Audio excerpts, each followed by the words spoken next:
Se cortó. Se quedó con la última palabra, digo Magio. Bueno, ya que estamos, y acá lo tenemos a nuestro amigo, un orgullo para mí ser el primer entrevistado de esta nueva temporada de Ajenos al Tiempo. Lo tengo acá al lado mío, al amigo Roberto Villalobos, quien es especialista en casos de familia, que nos viene a hablar sobre obstrucción de vínculo. ¿Cómo anda, Roberto? Muy buenas tardes. ¿Cómo estás? Un placer. Saludos a vos, al equipo, a la audiencia. Y la verdad que es un placer estar acá acompañándolos en esta nueva temporada, ¿no? Un programa que como bien dijiste, relata sobre hechos reales, nada más y nada menos que ver la realidad y esta incorporación del compañero que va a estar en territorio, ¿no? Demostrándonos la cruda realidad que vive la ciudad, el país y lamentablemente que se replica a lo largo y a lo ancho de la República Argentina. No, bueno, miren, quería, para dejarlos con la entrevista, agradecer todos los mensajes de los compañeros del programa y despedirme de acá y dejarlos en muy buenas manos con esta gran entrevista. Se va a la guerra. A la guerra, muchachos. Chao. Éxito, amigo. Hablamos cualquier cosita, Mati. Bueno, Robert, contanos un poquito, ¿qué es la obstrucción de vínculo? Porque vos sabés que hoy, cuando lo publiqué, algunos me preguntaban, se imaginan sobre qué viene la palabra, todo, pero bueno, me preguntaban cómo son los casos, ponele, venimos de vacaciones, me parece que en vacaciones debe ser uno de los meses más cruciales donde empieza la disputa esa del tironeo, me lo llevo yo, te lo llevas vos, necesito un permiso para llevármelo a una provincia, a otro país. ¿Cómo es el tema ese? Contanos. Vos sabés que el tema de los permisos es bastante complejo porque es una de las formas de obstruir el vínculo. Nosotros sostenemos que hay diferentes formas de obstruir el vínculo frente a divorcios conflictivos, ¿no? Cuando lamentablemente cada vez hay más separaciones, hay más divorcios y los niños quedan inmersos de estos problemas entre adultos, y una de esas formas de obstruir el vínculo es la sustracción parental, ¿no? O el rapto parental, como también se conoce en la jerga, y tiene que ver con estos permisos que muchas veces son legales y otras son ilegales. Muchas veces se tramita un permiso para sacar a un niño, niña o adolescente del país con un fin vacacional, como bien vos dijiste, y con una determinada fecha de retorno a nuestro país, y eso lamentablemente termina no sucediendo, nunca retorna a la República Argentina, y bueno, ahí entran en juego conflictos internacionales, ¿no? Convenciones internacionales, y los niños nunca más retornan al país. Esta es la forma legal de sacar a un niño del país, y otras, o sea, es una forma legal que deviene en ilegal, y otras que directamente son ilegales, ¿no? Sabemos que por ciertos amiguismos o cuestiones no legales terminan saliendo del país y no retornando nunca más, ¿no? Esto es lo que se conoce como sustracción internacional, rapto parental, y es una de las formas de obstruir el vínculo. Generalmente en el porcentaje, digamos, o en la cantidad de casos, es una de las que menos tiene relevancia en los últimos tiempos. La obstrucción de vínculos es un problema social en auge, y lo que más preocupa es el direccionamiento indebido, la interferencia parental, lo que también se conoce como alienación parental, las falsas denuncias. Digamos como que hay diversas formas de obstruir el vínculo, pero digamos como que se perfecciona cuando justamente hay un divorcio conflictivo. El niño queda inmerso como un botín de guerra, como un trofeo, y se disputan, ¿no? Al niño en una contienda judicial, con mucho odio, con mucho resentimiento, y el niño crece en ese círculo, ¿no? O sea, con denuncias penales cruzadas, juicios, declarar ante cámara gesell, ir a un juez, un proceso judicial que es largo, tedioso, y el niño padece todo esto, ¿no? El que tenga un padre hablando mal del otro de forma permanente, ¿no? Con descalificaciones, con cuestiones negativas, privándose de participar en la vida y obra de ese niño, aquel progenitor no conviviente. No solo el progenitor, sino que esto se extiende lamentablemente a los abuelos, a los tíos, a los padrinos, o sea, a toda la línea parental extendida de ese niño que es sujeto de guerra. Bueno, impresionante todo lo que dijiste, Roberto. La verdad que sí, yo lo voy a hablar a mi manera, ¿no? A la manera que capaz esto es una cagada, todo esto es una cagada cuando están los chicos de por medio, como también, ¿no? Recién yo te preguntaba, el tema de las vacaciones, calculo que son los meses más conflictivos, porque, qué sé yo, ya tener la excusa de decir, bueno, me lo llevo del país, voy a visitar a mi tío, qué sé yo, y capaz no vuelve más, creo. Dieguito, hola, ¿cómo andás?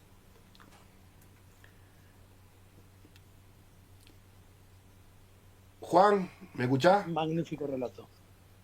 Buenísimo. Sí, los estoy escuchando, Víctor. Ah, buenísimo. Diego, el año pasado nosotros hablamos con unos abuelos, ¿no? Que se le había llevado al nieto, no me acuerdo. Sí, por supuesto, la abuela Nelly Mm. y el marido también. Ujú. Bueno, ¿algo Así para que, preguntar a Roberto, Dieguito? y Roberto, ¿qué le puedo preguntar si es el mentor de muchas de estas cosas? Es uno de los primeros que vino hablando del tema, de los que más sabe y de los que, bueno, no sé si en breve nos va a contar que está organizando algo también, de los que más lucha, de los que armó programas de radio, de los que armamos pancartas, de los que protestamos, lo vivió en carne propia también, si lo quiere contar, pero bueno, y lo vivimos en carne propia profesionalmente, con las barbaridades que hace la justicia, o falta de justicia, o ya no sé ni cómo decirlo. Juan también es un experto en el tema, así que no, Roberto, agradecerle que nos acompañe, siempre es un placer escucharlo y aprender, ¿no? Juan, ¿Cómo ¿capaz? le va, doctor? Saludos. ¿Cómo está? Un gusto. Bien, muy bien. Bueno, usted trabaja con cuestiones de familia y yo también. Yo trabajo en una defensoría civil y en Florencio Varela. Todos los casos que estás mencionando, bueno, los he vivido en carne propia. Y a veces hasta en el derecho de familia, ¿no? Que tiene que ver en el ámbito de los juzgados de familia, que no son penales. Hay también muchas denuncias y hay cuestiones también para cuando tenemos este problema que no pueden ver a sus hijos, a nosotros nos vienen a ver para iniciar un régimen de comunicación, por ejemplo, o cuando no reintegran al hijo, que tienen algún fin de semana con el papá, la mamá, y no lo reintegran, inician muchos expedientes de lo que es reintegro de hijos. Después entra el equipo técnico del juzgado, ¿sí? El equipo interdisciplinario en familia. Yo no manejo cuestiones penales. Capaz que usted en la profesión, al ser un abogado de la matrícula, trabaje con cuestiones penales. Nosotros no las hacemos.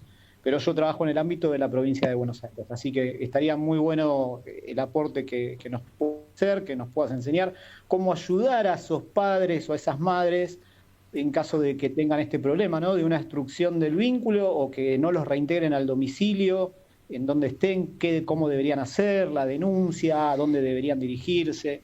Esas serían mis dudas de que usted podría orientar a nuestros oyentes.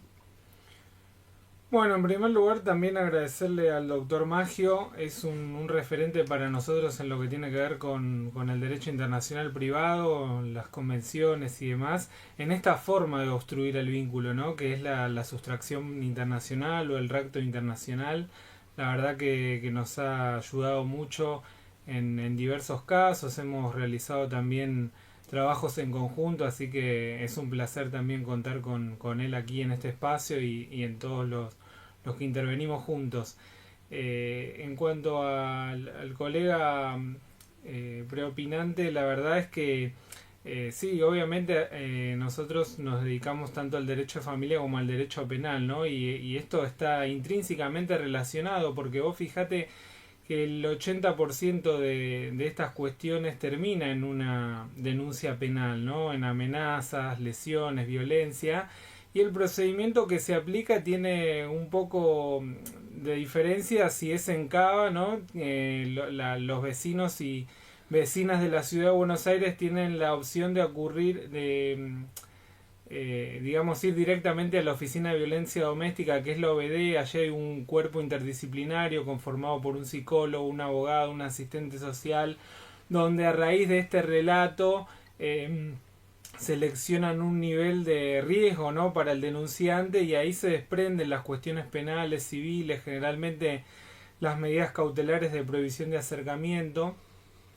y en la provincia de Buenos Aires lo que se conoce como la comisaría de la mujer y de la familia, ¿no? Y esos son los dispositivos locales que tienen inmediatos de proximidad a donde viven, y a partir de ahí la jurisdicción va a impartir las decisiones que considere pertinentes, ¿no? Siempre recomendamos que consulten al abogado de confianza para poder encauzar esto de una forma más efectiva y eficaz, ¿no? Entonces, lamentablemente hay distintos procedimientos según jurisdicción. Recién mencionaba el colega esto de los juzgados, ¿no? Cada uno tiene su libro.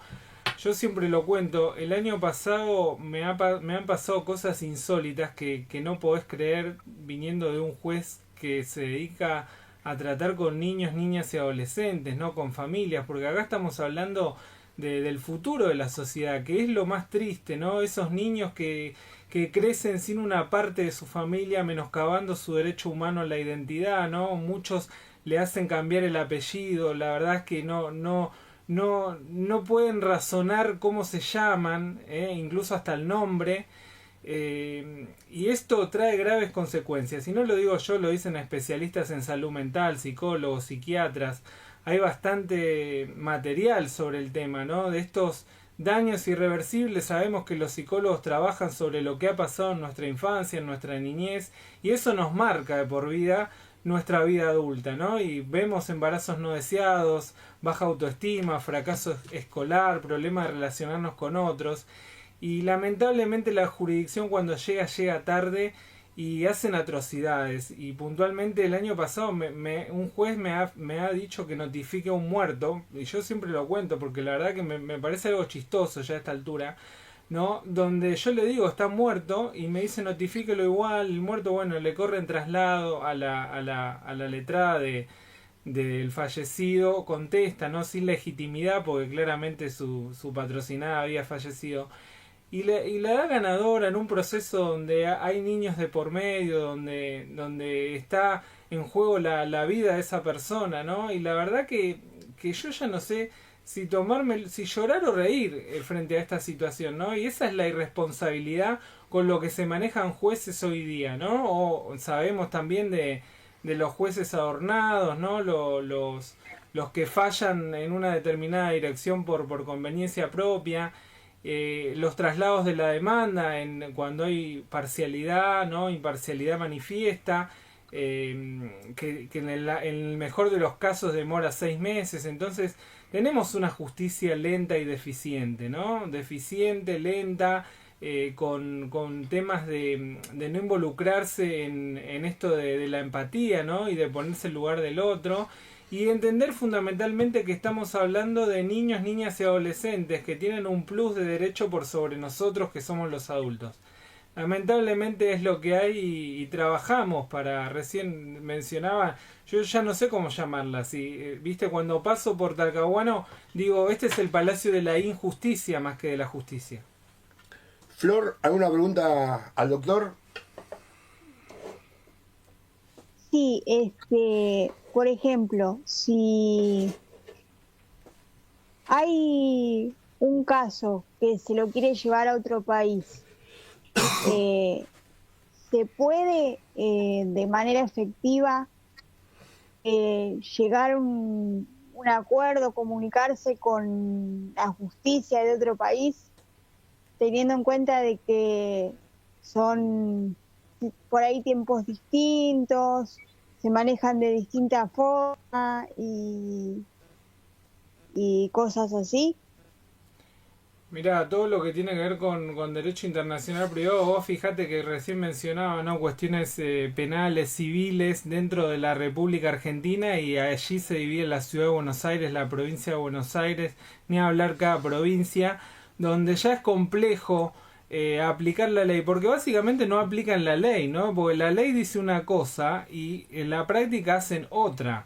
Y te lo fundan con la sana crítica. Yo por la sana crítica entiendo X cosa, pero le digo, la ley dice otra, bueno, pero por la sana crítica. Entonces, siempre uno cuando tiene que fallar tiene el 50% para fallar a favor y el 50% en contra. Siempre vas a tener fundamentos, doctrina y jurisprudencia para fallar para un lado o para el otro. O sea, básicamente es muy subjetiva también la decisión.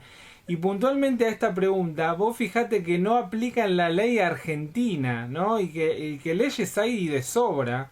Leyes hay y de sobra y no la aplican. Muchas organizaciones o ciudadanos plantean de incorporar nueva normativa. Yo la verdad que lo veo irrelevante porque la normativa abunda, pero no la aplican. Imagínate si uno incorpora más normativa al respecto, ¿no? De hecho, la Convención Internacional de los Derechos del Niño, nadie la aplica. Hay un apartado donde dice que el niño debe vincularse y tiene derecho a vincularse con ambos progenitores, aunque estos estén separados, y sin embargo le entra por un oído y le sale por el otro. Ni hablar del artículo 12, los derechos del niño a ser oído, ¿no? La autonomía progresiva, el interés superior del niño, qué es lo mejor para ese niño, analizando el caso concreto y viendo cómo se puede destrabar el conflicto.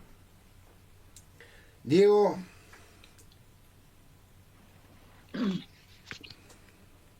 No, acá obviamente escuchando atentamente a Juan, la participación de Flor, a Roberto, y más de lo mismo, pero bueno, se sigue luchando, se sigue intentando cambiar la rueda, la injusticia, la quietud, la indignación y todas las palabras que ya conocemos y hoy quedan cortas. Así que acá estamos, vamos a seguir hinchando las pelotas y corre por mi cuenta el vocabulario. Vamos a seguir molestando, vamos a seguir exponiendo. Como si no diría nada malo nadie acá. Bueno, la multa la pago yo, no da problema. Pero vamos a seguir insistiendo en los derechos de los viejos, los derechos de la discapacidad, los derechos de las mujeres, de los niños, de los trabajadores, de todos, les guste, les moleste a quien les moleste. Yo quiero hacer una pregunta, Roberto. Hay muchos casos que se cierran como hay los régimen de visita y todas esas cosas. Pero hay muchos casos que no lo respetan, sobre todo las mujeres. ¿Cómo se tiene que manejar ante eso? ¿O tener que seguir el trámite, seguir esperando, seguir bajando la cabeza, esperando a la justicia que se le cante el upite como para empezar a reaccionar? ¿Cómo es eso? Que haya un régimen de comunicación, como así se llama el 2015 la fecha, es como un elemento más que vos tenés para hacer valer en la justicia, pero la realidad es que muchos no lo respetan. Los jueces no respetan las leyes, las partes no respetan los convenios. No solo en derecho de familia, ha pasado en usuarios y consumidores que las empresas celebran un acuerdo y lo incumplen. O sea, acá esta es la Argentina donde la libertad se ha convertido en un libertinaje, cada uno hace lo que quiere y bueno, son elementos, ¿no? Obviamente que si vos tenés un régimen de comunicación y está firmado por las partes, homologado, tenés un elemento más para pedir. De hecho, incluso la ley 24270, que tiene un montón de proyectos para derogarla, ¿no? Y otros para modificarla, no sé en qué va a quedar. Pero hoy día, cuando uno va a la comisaría, cuesta muchísimo que te tomen esa denuncia de impedimento de contacto. Y muchos policías te piden, si vos tenés un régimen de comunicación homologado, cuando la ley en ningún lado dice que vos tenés que tener un régimen de comunicación homologado para ir a denunciar por la 24270. Entonces estamos en la Argentina donde la libertad se convirtió en un libertinaje, donde esto es tierra de nadie.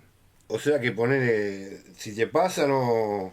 Si a te llorar el pasa, campito. tenés un elemento más para poder defenderte, pero lamentablemente vas a tener que esperar un montón de tiempo y el tiempo que un padre no se vincula con su hijo es crucial, sobre todo en los primeros años. Hoy difundíamos un informe de la OVD, de la Oficina de Violencia Doméstica, dependiente de la Corte Suprema de Justicia de la Nación aquí en Ciudad de Buenos Aires, donde con cifras alarmantes, donde los niños menores de 8 años son las víctimas principales que llevan los denunciantes a la OVD, donde el 80% de violencia ejercida hacia niños, niñas y adolescentes es del padre o de la madre. O sea, esto es gravísimo y las autoridades no hacen nada. La Convención tiene más de 30 años de los derechos del niño, que está por encima de la Constitución porque es un instrumento internacional en la pirámide normativa y nadie la respeta. Entonces, como bien dijo ahí un colega, no recuerdo cuál de los dos fue, pero la libertad se convirtió en un libertinaje. Así es. Juan. Sí, lo estaba escuchando atentamente acá el doctor. Bueno, yo tengo en las defensorías casos bastantes con respecto al régimen de comunicación y varios incumplimientos. Ante esos incumplimientos, nosotros lo que hacemos es denunciar en el expediente que están incumpliendo con el acuerdo. En líneas generales lo que ocurre es que nos dan nuevas audiencias, ¿sí?, para tratar de solucionar el problema. Y de ahí pondrá que por qué se interrumpió, cuál es el problema, cuál es el conflicto. Por lo menos mi jurisdicción donde yo estoy tiene 3 juzgados de familia y trabajan bastante bien. No puedo hablar a nivel más extendido en el ámbito porque solamente trabajo en Varela, pero que por lo menos los juzgados de Varela nos dan una respuesta, nos dan audiencia rápido, nos dan entrevistas con el equipo interdisciplinario, donde hay asistente social, donde hay psicólogo. Cuando no podemos llegar a acuerdo en comunicaciones porque un padre o una madre nos dice no, pero no quiere verlo y no quiere verlo y no te da motivos, o te da motivos, lo que nosotros es solicitamos el artículo 12 para que el niño sea escuchado y que además intervenga el equipo interdisciplinario para que logre la revinculación. A veces suele pasar que hay un papá o una mamá que no está haciendo las cosas debidamente, ¿sí?, con los menores de edad. Entonces, lo que ocurre ahí, el equipo trabaja y pide que haya asistencia psicológica, se les hace un oficio. Medidas para solucionarlos, por lo menos en el ámbito que yo trabajo, se vienen dando con bastantes resultados. Bien. Ahora, es cierto que hay mucha gente que obstruye y yo he tenido que pedir en un expediente auxilio de la fuerza pública, ¿sí? ¿Para qué? Porque la progenitora no permitía el vínculo con el progenitor, con el papá, y tuvimos que pedir el auxilio de la fuerza pública, ir a buscarla con la policía. Recién ahí, después de un niño de 2 años, más de un año que el padre no lo podía ver porque no se presentaba a las audiencias. La verdad que una obstrucción muy grande para ese niño. Cuando vio al padre, la felicidad de hijo era tremenda, pero tuvimos que lograr el auxilio de la fuerza pública, fue la única manera. Son muy poquitos los casos, pero en la gran mayoría vienen. Sí se nos presentan cuestiones de incumplimientos muy grandes. Claro, hay varias herramientas, ¿no?, para poder utilizar. El tema está que cuando un progenitor conviviente tiene en la cabeza dañar al otro progenitor no conviviente al solo efecto de hacerle daño, ¿no?, por este odio y este resentimiento. Yo tengo 2 tesis al respecto, una de ellas en una maestría internacional, y es muy fuerte y se te hace bastante engorroso el trabajo, ¿no?, porque su único objetivo es dañar al progenitor no conviviente. Entonces, a efectos de quebrantar el vínculo afectivo entre ese padre con ese hijo o esa madre con ese hijo, entonces vos tenés un montón de herramientas, pero digo, tenés un convenio homologado, vas y denunciás por la 24270, iniciás un régimen de comunicación, no sé, hagas lo que hagas, en las audiencias no se presenta porque un día está enfermo, porque otro día le dolía el dedo, porque otro día le dolía el callo, y así sucesivamente pasan los días, avanza el tiempo, ese niño va creciendo, y ni hablar de los pobres abuelitos que no pueden vincularse y terminan muriéndose sin poder vincularse con sus nietos, ni hablar de esa situación.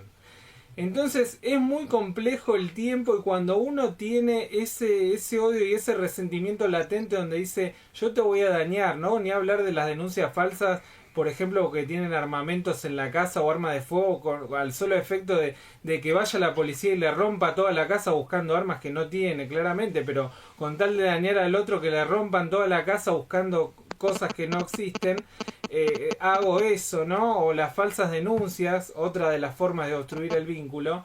Y este odio y resentimiento que conduce a este direccionamiento indebido, a esta interferencia parental o alienación parental, ¿no?, donde para mí es la más nociva, es la forma más nociva, porque de ahí difícilmente se sale porque incluso en los artículos 12 que uno pueda llegar a pedir, ¿quién determina si ese niño tiene un discurso inducido? ¿No? Si esos pensamientos que se le introducen en su conciencia a efectos de quebrantar ese vínculo afectivo con el progenitor no conviviente están siendo direccionados a favor de la madre, no, del padre, a favor del progenitor no conviviente. Entonces, ahí entra en juego quiénes están observando eso, qué formación tiene ese cuerpo interdisciplinario, ¿no? Los psicólogos, los asistentes sociales.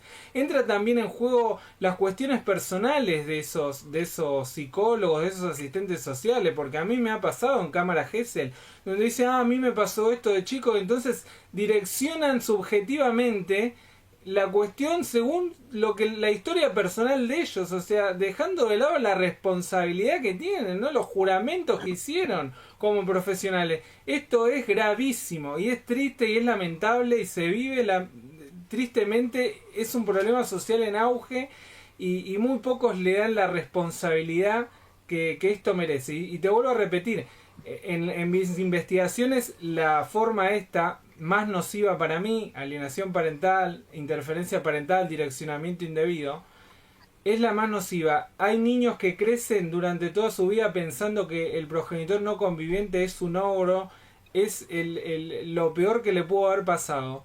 Y crecen así y jamás se revinculan con su progenitor no conviviente ni con su línea parental extendida, creyendo el discurso que le fue introducido por el progenitor conviviente durante años, y desterrar eso es muy difícil y es casi irreversible. Flor. Víctor, déjame Sí. acotar que, bueno, por suerte estamos ante dos brillantes letrados y que se basan en lo que ven, en la experiencia, Roberto desde un lado y Juan desde el otro.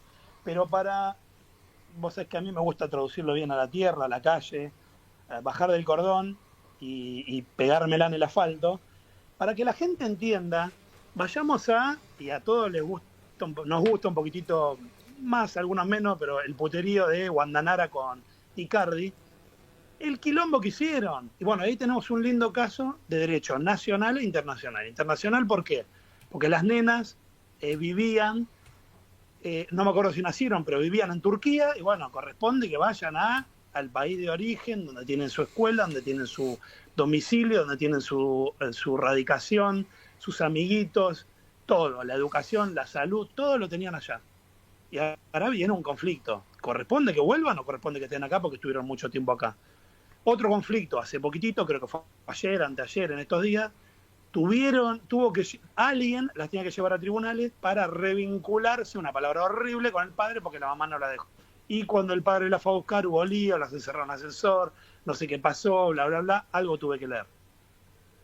Entonces, la madre hizo una maniobra nueva y la llevó la madre, cuando la madre le pidió una perimetral al padre. O sea, la madre no podía acercarse al papá y la madre la llevó y estaban cerca en tribunales. Por más que sea tribunales, no correspondía. Las podía haber mandado con la abuela, las podía haber mandado con otra persona. Las nenas tuvieron que ir a un lugar en tribunales medio, por más que lo adecúan para estar cómodo, frío. Había un perro, había juegos, había estupideces, que las nenas ya son grandes, y hasta le llevaron la torta al papá diciendo te amo. ¿Hace falta semejante estupidez corre por mi cuenta para dos criaturas que hasta hace un mes veían al padre? Ven, y la mamá sigue jodiendo con las redes sociales, y los jueces miran, y ninguno le pone una multa fuerte, importante, para que se dejen de joder. Perdón que hablen criollo, pues ya nos pudren estos temas. ¿Hace falta todas estas cosas?